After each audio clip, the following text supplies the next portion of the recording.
Most of us concentrate on stacking and spot price, but there is collector value out there as well. I don't often talk about that on this channel, but this time I think it's worth discussing as there are several different kinds of coins that you very well may have in your collection that could go up in value this year. We're going to cover 6 of them in this video as we explore.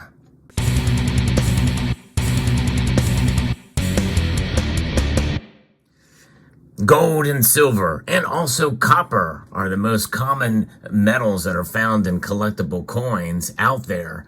But there are different types of collectible coins, some referred to as semi-numismatic.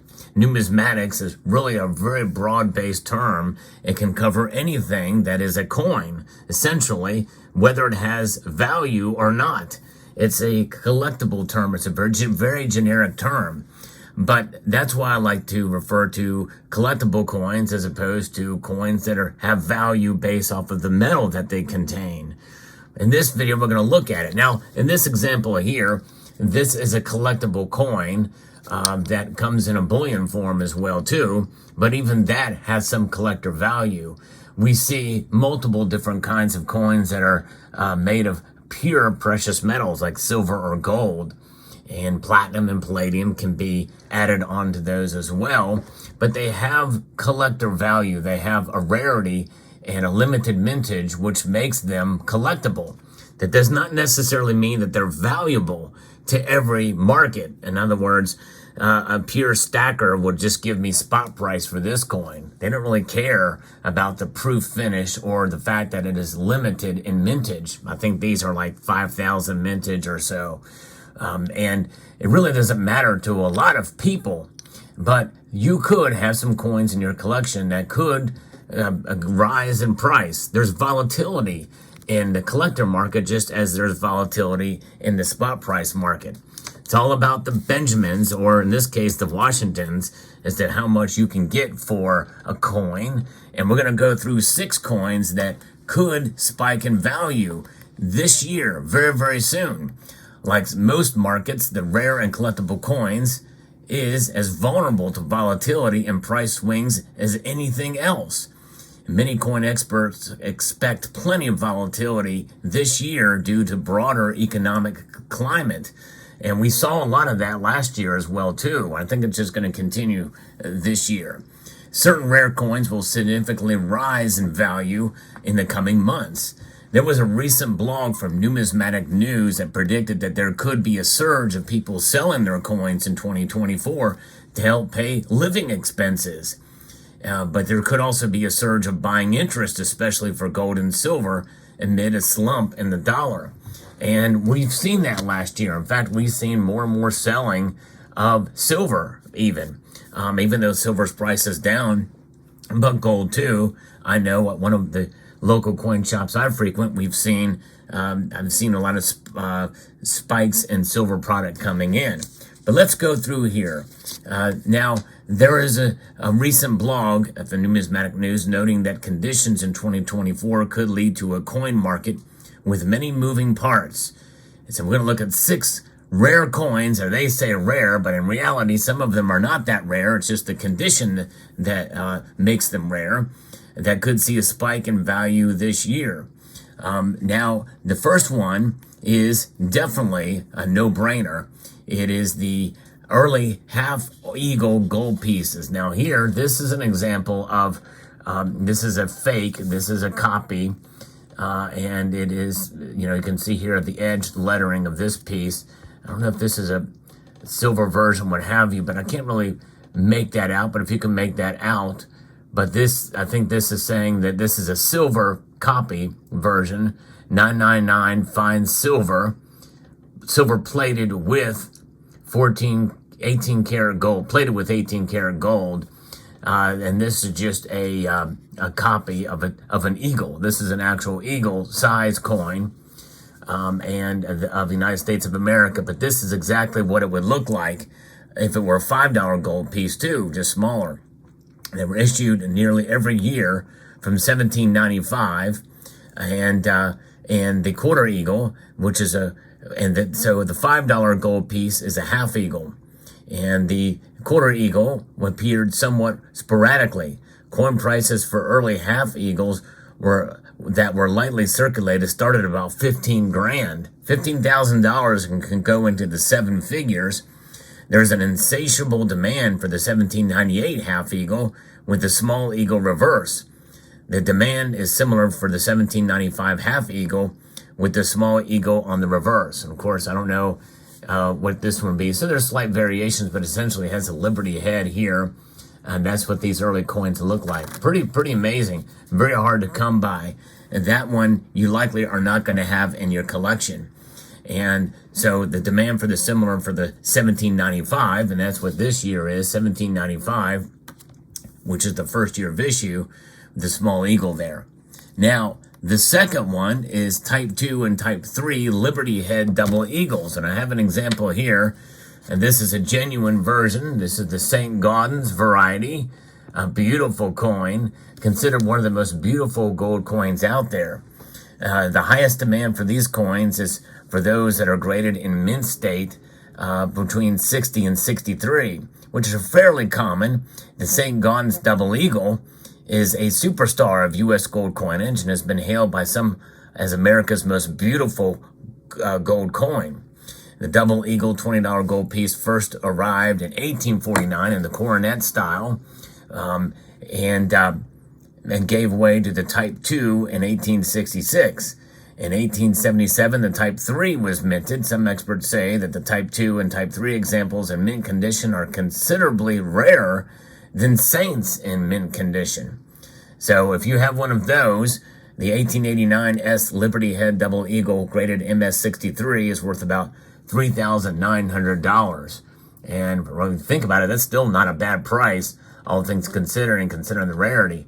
But still, you find some of these Saint Gaudens in higher grades like 66, 65, 66, and especially 67, you're going to be, you've got something really nice on hand. So if you have some of these and are brilliant uncirculated, they very well could be graded for that condition, get that grade if you send it in, and you've got something of real value on your hands. And the market for these has been pretty sporadic. The price is going from almost near spot price just a few years ago. I've covered that in a video to, considerable premiums we're starting to see on these coins. So that's the second coin. The third coin is scarce date Morgan and peace dollars. Indeed, here we go. The Morgan and peace dollars. Beautiful coins. These are very, very common examples. This is the last year of the Morgan dollar and the first year of the low relief peace dollar, which is the regular relief, and in 1922 here. So these are very common, but Morgan silver dollars reign as kings of the hill because they are large coins with high precious metals content. They are also old, dating back to the 19th century. And are well preserved because millions never left the bank and government vaults. The 1886 S Morgan dollar and 1928 peace dollars are both available in MS63 condition for about $1,000 each and have seen consistent demand. So look at the dates for these. You very well could have something in your collection that could be a very high dollar coin. A lot of it also depends on grade and condition, obviously. So those are those. Now, the next one I'm going to show you is a little bit surprising, but maybe not so much. It really has to do with the actual grade, and that is what is known as the Mercury dime, although the technical term for it is winged liberty. It is not the god Mercury, the goddess Mercury. It is not. And that's the incorrect but everybody calls them Mercury dimes. Even the U.S. Mint did it when they did a gold version of these back in 2016. They incorrectly called it the Mercury dime. The most valuable of these coins are graded MS67 with full bands. Now, what does that mean? It does not mean that there is a bass player, a drummer, a guitar player, a keyboard player, and a singer. This is the bands that are seen there that'll hold the fascia together there. And where the full band designation is going to be in the center. That shows a nice full strike. this example, though it's very high grade, it is not a full band. So you can see there that they come together. They would be divided like you see at the top or the bottom. That's what makes it a full band. So you can tell by that, it's a very strong die struck, sharp striked piece here. And it is a beautiful coin. And I think it's one of the most beautiful coins that are out there, the Mercury dime or the Winged Liberty. And just brilliantly done, very well struck. And this image here also adorns the new palladium eagle for the Winged Liberty. Some can command outrageous prices, though it can be fun to assemble partial sets with coins costing about $200 a pop. Very, very nice.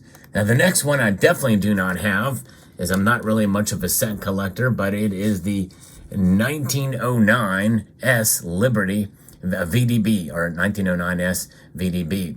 One of these Lincoln pennies, and penny is the incorrect term as well, too. It is actually a cent. Other countries have pennies, such as Australia and England and Canada. We do not have cents here. Actually, I don't even know if Canada, I think Canada's were called cents as well, but we have cents here, they have pennies there. There's a big difference. One of these Lincoln cents, graded extremely fine or better condition, can fetch about $200. With the scarcer versions, a Mint State 63 might sell for several times as much. That's just a 1909S. If it's a 1909 SVDB, it can command a much higher premium there. VDB standing for Victor David Brenner and his initials there. And you can see they're very common there, below there on the lower left-hand side under the bust. So that is the 1909 SVDB, or 1909S as well, in good condition. Is definitely one thing to consider when you're looking through your Lincoln cents. It's good to search those. You never know what you may find there. And obviously this is just an example just to show you here. 95% copper, 5% zinc. Very nice wheat cent there. Very good. All right. Last but not least is the Franklin half dollar. These are very common. You can put these sets together for not a lot of money at all. The Franklin half dollar, beautiful coin. And at the time, the eagle was required to be on the back of all U.S. coins. That's why they have a small eagle there. But the Franklin half dollar is graded MS66 or higher, commanded the highest prices, and in some cases can sell for 5 figures. This series began in 1948 and ended in 1963, but this is after the assassination of President John F. Kennedy. Although there are no major rarities in the Franklin half dollar series, they can fetch some. There you can find some error versions, such as the 1955 Bugs Bunny. And the Bugs Bunny, because it looks like the Franklin has buck teeth there, so they call that the Bugs Bunny. And it's not incredibly rare either, but there are other rarities you can find. So check your Franklin half dollars very closely. And they're hard to find because there's subtle details missing, but these versions command substantial premiums and higher grades. So there you have it. Here's your examples of all of these coins all together, of rarities that you can find. Pretty interesting, fascinating indeed. And let me know what your thoughts are about coins like this and finding some good, interesting pieces there in your collection. Hope you found this video informative, insightful, and educational. Would like to extend a multitude of gratitude to you all for taking the time to watch, and encourage you to please rate, share, comment, and subscribe.